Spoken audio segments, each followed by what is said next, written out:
Welcome everyone to this second Sustainable Diets Hub Q&A. Today we're going to be looking at food waste.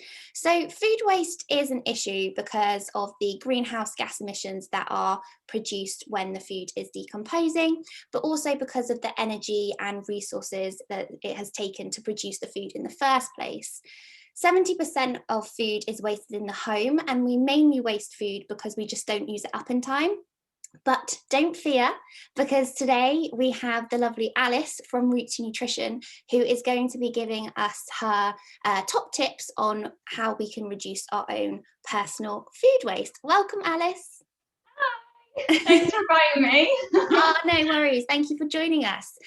So before we begin, could you give us a little introduction about yourself, like what you like to do and your nutrition career so far? Yeah, of course. So my name's Alice. I'm from Root to Nutrition. I founded Root to Nutrition last year in the great 2020 of history. This is a nutrition consultancy for private clients and businesses, and I aim to just really empower people around nutrition, to make nutrition fun and, to inspire people to get in the kitchen and get cooking. So over the past 6 years, I worked in the food industry in a lot of different roles, from, working with a food manufacturer to working in corporate catering, which is where I met the lovely Emily. And more recently, in the last few years, I did some work as a chef and did some training. And more recently, I joined the Jamie Oliver team to work part-time as well. So I kind of divide my time between, working and freelance.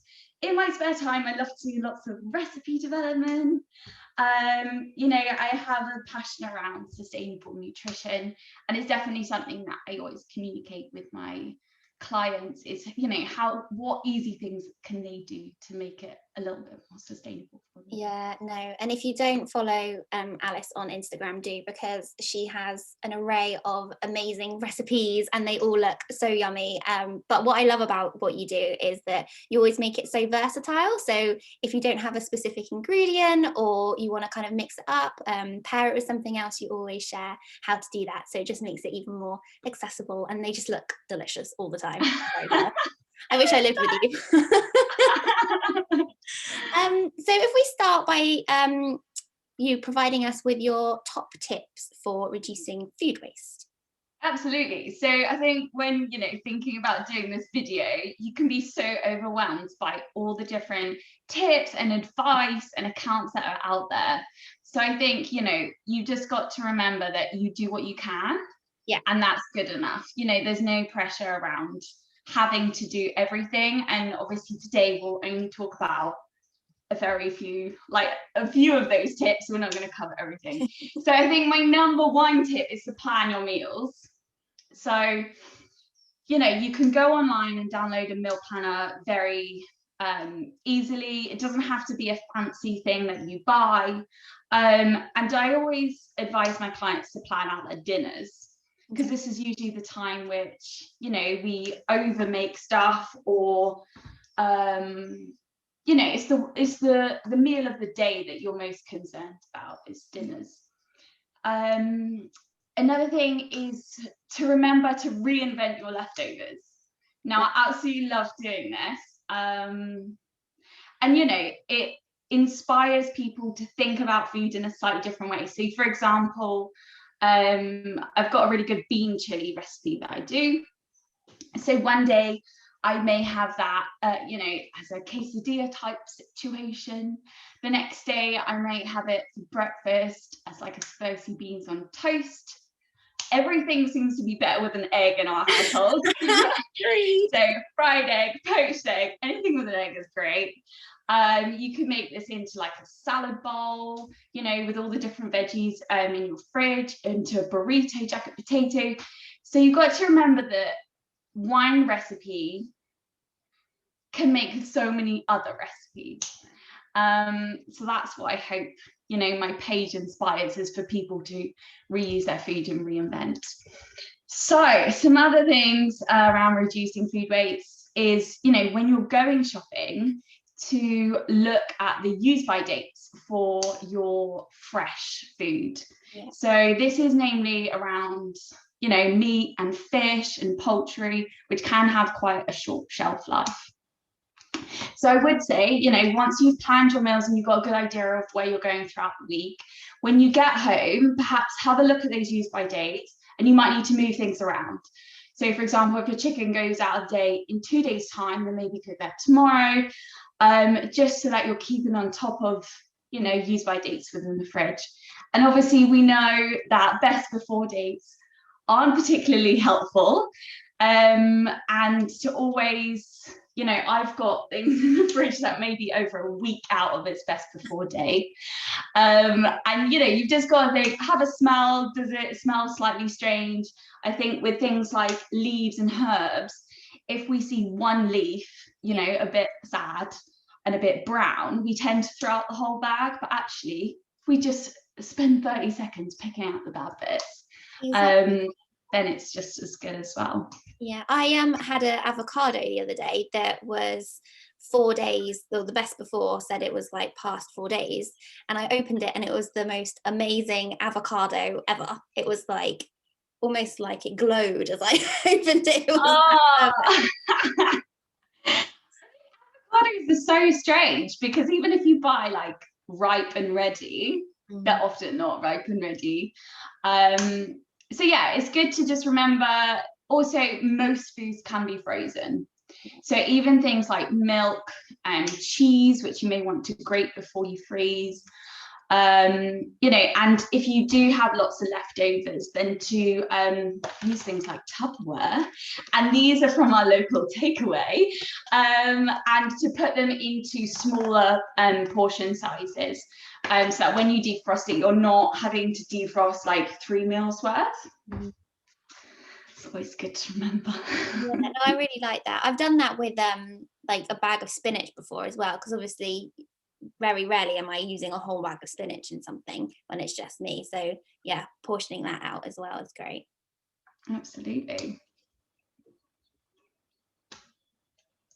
So a few other things, you know, I think really planning your meals and reinventing your leftovers can save so much food waste. Yeah.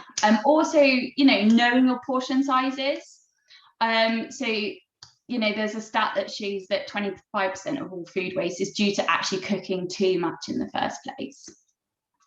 So what can be really helpful for this is, you know, just having a quick Google of standard portion sizes for when you're cooking things like rice and pasta. I'm the worst with pasta. I tend to cook loads, like for a family of 10, and then we're having it for days after. And I think, you know, if you do enjoy your leftovers, then that's great. We do in this household, you know, most of our lunches are actually leftovers or reinvented in some way, or in a wrap or pita. But if you don't, I know some people don't like eating the leftovers, then, you know, have a look at standard portion sizes. Like a cup of rice would feed about 4 people. Yeah. So, you know, just things like that are good to bear in mind. Perfect. So do you have any kind of, I know you've talked about meal planning a bit and kind of shopping tips, but do you have any more things with kind of thinking about food waste? Yeah, so as I said, it's good to plan out like 5 to 6 dinners a week. I think that, you know, we're creatures of habit, so breakfast tends to be similar. Yeah. So, you know, you can go to the extent of planning breakfast and lunch as if you want to. But I always think if you're well stocked in the cupboard, it helps you create meals out of nothing almost. And in our household, we like to eat predominantly vegetarian-based foods. But we may eat meat perhaps, you know, if it's in the reduced section, because, you know, we're stopping it going into the bin, and it's just a nice way to have it. Obviously my boyfriend absolutely loves meat, so we don't deprive him all the time. But we also like to stock up the freezer with kind of vegetarian protein options, so that, you know, on those days which you don't feel like making a whole meal from scratch, then it's a really good place to start. No, definitely.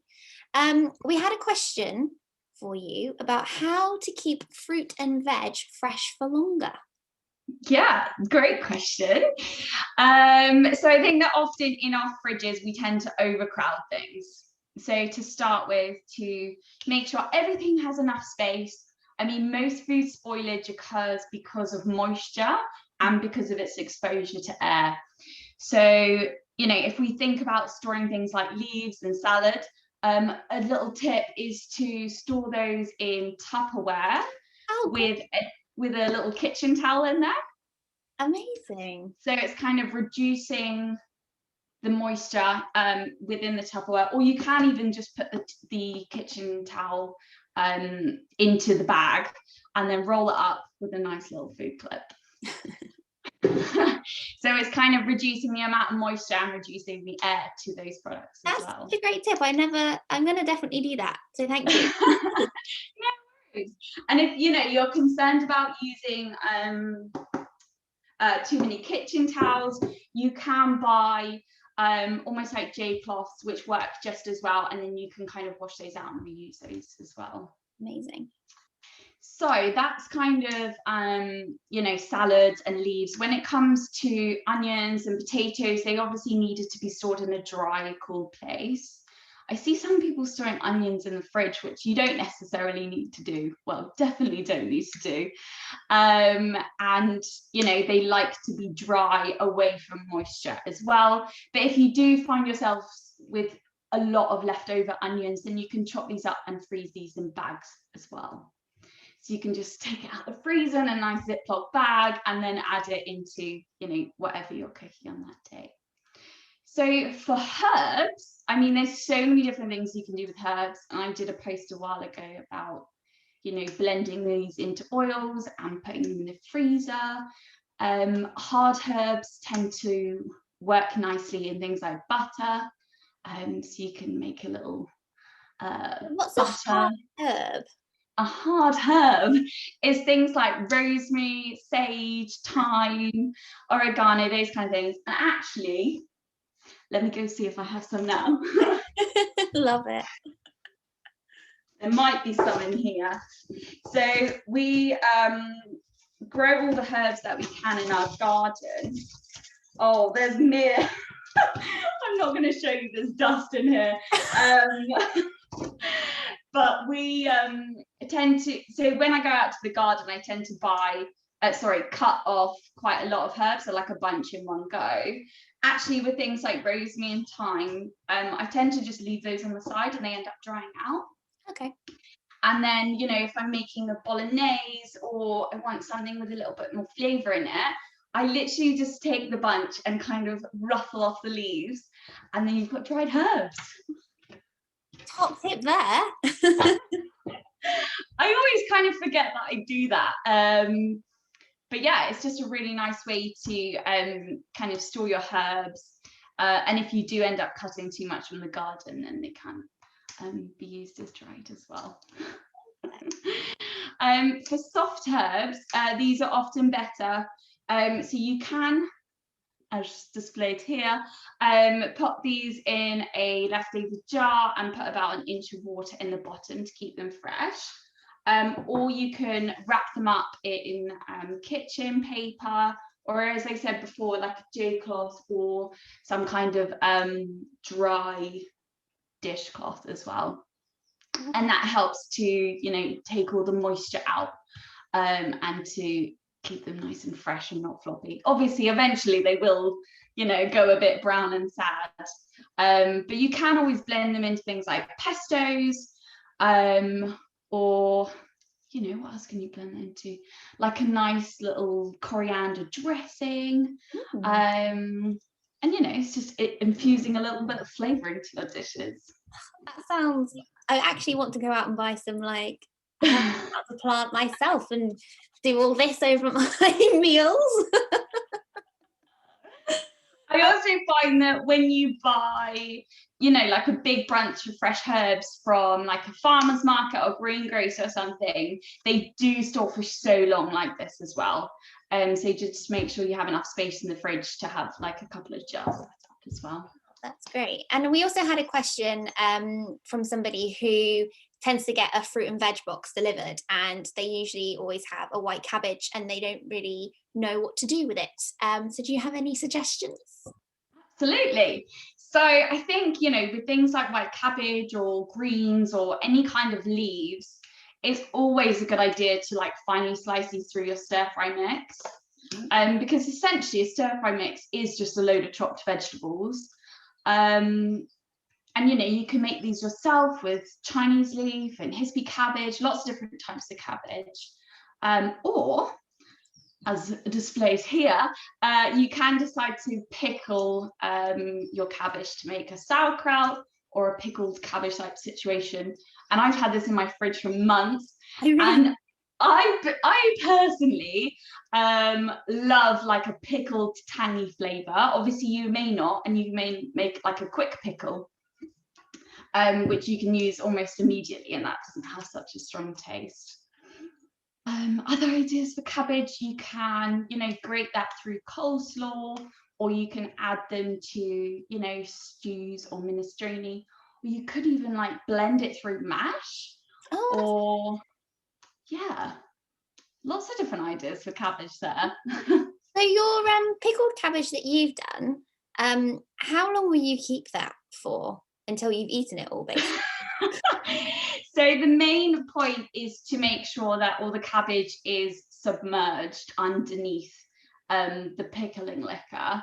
And I normally do this by using like the butt end of the cabbage, and then you just push it down. But some people, you can weigh it down with a little kind of a jar weight or something, just to keep it underneath. And I mean, that will last for months. You don't necessarily have to keep that in the fridge. You can keep that ambient room temperature as well. But yeah, until it starts going a bit funky, maybe. Top tip there. Pickling is a very like ancient way of preserving foods. So I'd say at least a couple of months, unless you're not enjoying the flavour, then maybe it's time to head to the compost heap. So what are your top kitchen essentials for creating recipes? I mean, you're amazing at creating recipes. I'm the type of person that I'm very literal, so I kind of need a book in front of me to kind of know where I'm going. So it'd be really interesting to see like what your top tips were. Okay, so I think that when it comes to kitchen equipment, I always find, buy the best that you can afford at that moment, because we often, you can go to Tesco and buy a knife for £10. That might be great. Yeah. But if you're putting that knife in the dishwasher, if you're not washing it by hand, if you are, not sharpening that knife regularly, then it can deteriorate pretty quickly, and we normally end up just going to buy another knife. So when it comes to knives, I think, one good knife is enough. This is my favorite knife. You have a favorite knife. I love it. Yeah, I have a favorite knife. And this does everything for me. Like, I don't really need any other knives. Obviously, in other situations, I may want a slightly smaller knife if I'm just cutting up a bit of fruit for breakfast. Yeah. But I make sure that I wash this by hand and sharpen it regularly so that it's going to, withstand the test of time. So do you wash it by hand because it rusts more if you put it in the dishwasher, or what's the reason? Yeah, so potentially, if it's sitting in the dishwasher, it's quite a moist environment, that may rust. But I mean, if you've got a good quality knife, then it shouldn't tend to do that. Also, other things banging around in the dishwasher will also cause it to chip and maybe damage it in different ways. So it's just a little bit of knife care there. I think the next thing is a really good non-stick pan. So this is my favorite pan. And we've had this for years, and it's probably towards the end of its life. This was from M&S. Is dishwasher safe, but again, if you're washing it by hand, it does tend to last a lot longer. And obviously just, really practical things like try not to put anything too sharp in there, like using forks when you're stirring things. You can use silicone or like a wooden spoon or something, and then it does help to preserve the non-stick. Other things, so these are very cheap and available things, but I think they are so essential for storing foods, things like Tupperware. Yeah. Now, storing Tupperware is my actual nemesis, and I'm not going to show you my like these are from the local takeaway, we just wash these out, but also jars. I'm a bit of a jar freak. I don't know if you can see behind. But I literally keep, the odds and ends and bits and bobs. Got like leftover nuts, when you finish a jar. Like here I've just got like some leftover lentils. But it's always good to keep those ends at the end of the packet without having to keep the whole packet. Yeah. And obviously keeps it stored nicely as well. Yeah. Other things, food clips, as I've been playing with here. Really simple things that are reusable. Other things which I've been meaning to order are, those like reusable silicone food lids. So you can like put them over bowls, those kind of things, and that helps with storage in the fridge as well.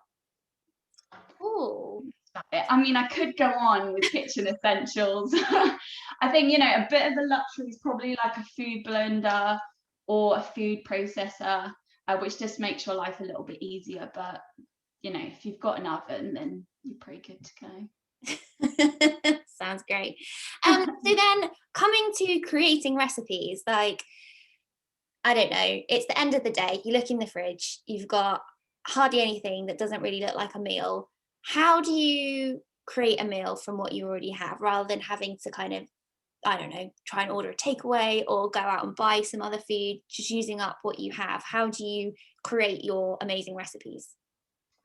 Okay, great question. So to start with, I always, have a think about what kind of meal I want. So do I want pasta? Do I want a risotto or a salad?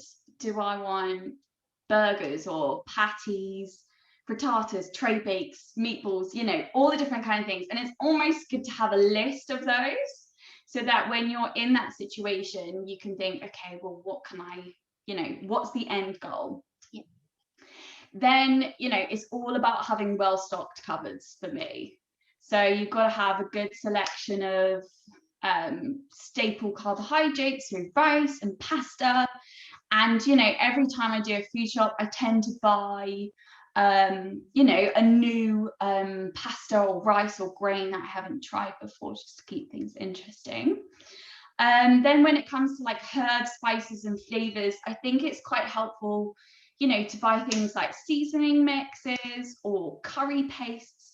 And those are really good just to have like in the back of the cupboard, so that, you can make a curry out pretty much anything. You just whack in a little paste, you can add in some coconut milk or some chopped tomatoes, and away you go. I guess the protein source is often, the one which may stump you. But, we've got things like beans in tins. Also the freezer, as I mentioned before, we tend to have a store of like vegetarian or, leftover meats and things like that. That we just keep coming back to. So by then you've got, your flavor, you've got the style of dish that you want, you've got a protein source from either the store cupboard or the freezer or even fresh. And then, you add in your staple carbohydrate and kind of create the dish from there. Like magic. I think a lot of it, is, and I tell my clients this all the time, is that maybe that they try one new recipe a week and then they can kind of reuse the same flavor combinations or reuse the same cooking techniques from one dish to another. And it is all pretty transferable skills between one recipe to another. And that's why I always like to give lots of options with my recipes for different ingredients. Yeah, no, that just sounds, that's Really, really great. And I think that's probably where I personally stumble, is if I don't know exactly what I'm doing and have to create something from scratch. Sometimes the best meals come from doing that. But it's Mm, actually having that brain power, like at the end of the day, when you're tired, like thinking about, oh God, now I have to do dinner. What can I have? But just knowing that you've yeah. got a few staples there, a few combinations that work really well, makes it a whole lot easier. So final question then. We're nearly at the end of Feb, coming into March. Do you have any kind of tips on using the foods that will be in season in March? Yeah, absolutely. So I think, eating seasonal has become a bit of a trend recently, but we must remember that this is most helpful when we're looking at UK seasonal. So the, idea around eating seasonal food is good because we're reducing food miles. We're eating the foods that are at its best at that time, so it makes it more tasty. They're often better quality. You'll also find that most seasonal foods will be on offer at that time of year when it is in season, making it a little bit cheaper. And we know that things like retaining nutrients over food miles does degrade as you get further away from the source. So we've got lots of exciting things to look forward to as we're moving forward to, into March. So the seas are warming up, we're moving into more salads and tarts, and I always love this time of year because you get to you start getting excited about summer and fresh foods and away from kind of those heartier stews and soups and things that we've been having. Vegetables. So as the seas are warming up, there's a lot of UK shellfish coming into season. So things like clams and cockles and mussels and halibut. Oh, so good. Yeah. So easy. Love it. As I always say, try to buy MSC assured or look for an MSC label where possible, which means that it's being farmed in more sustainable ways. We've also got things to look forward to like spring lamb and pork and lots of really nice greens and leaves. So things like chicory and spring greens, purple sprouting broccoli, kale, watercress, spring onions, all these lovely fresh maybe peppery leaves that we can start adding into things like warm salads as well. We've got lots of citrusy fruits coming in, so things like grapefruits and oranges. Blood oranges are my absolute favorite at the moment. They're so good. And also, our good old friend the Jerusalem artichoke, which often gets left behind. But I might try and make a Jerusalem artichoke recipe soon. Yeah, I think artichoke is a funny one.